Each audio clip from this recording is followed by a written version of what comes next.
नमस्कार, मैं मनीष गोयल। स्वागत है आपका गोयल स्मार्ट क्लासेस में। आज हम सीखेंगे सकर्मक और अकर्मक क्रिया। तो चलिए वीडियो की शुरुआत करते हैं। हिंदी व्याकरण में क्रिया के दो मुख्य प्रकार होते हैं, सकर्मक और अकर्मक। पहले हम पढ़ते हैं सकर्मक क्रिया। तो जिस क्रिया के साथ कर्म यानी कि ऑब्जेक्ट आवश्यक हो उसे सकर्मक क्रिया कहते हैं। अर्थात क्रिया का प्रभाव किसी वस्तु या व्यक्ति पर पड़ता है। अब हम इसकी पहचान कैसे करेंगे? तो जब हम कोई वाक्य सकर्मक का देखेंगे तो उसमें जो भी क्रिया है उससे पूछेंगे क्या या किसे।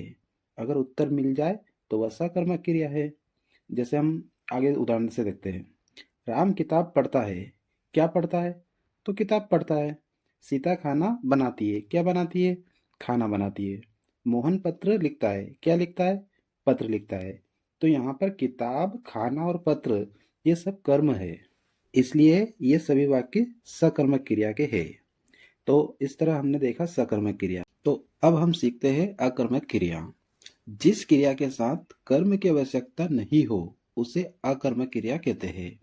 यानी कि इस प्रकार के सेंटेंस में क्रिया का प्रभाव सीधा कर्ता पर ही पड़ता है और उसमें कर्म नहीं होता है।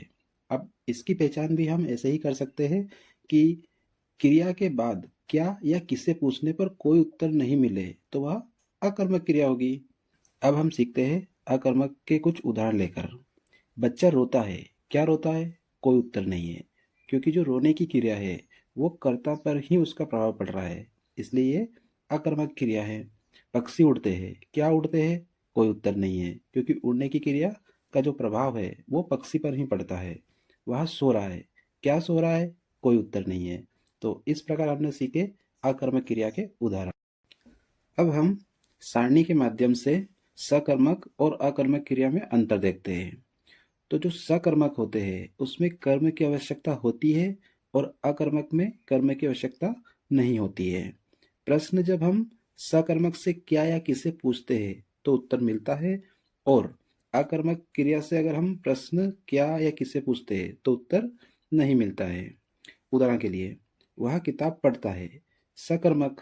लेकिन अगर यही सेंटेंस वह पढ़ता है तो ये अकर्मक होता है, क्योंकि उसमें किताब कर्म अगर नहीं है तो वो अकर्मक है। तो लेकिन अगर वह किताब पढ़ता है तो ये सकर्मक होगा।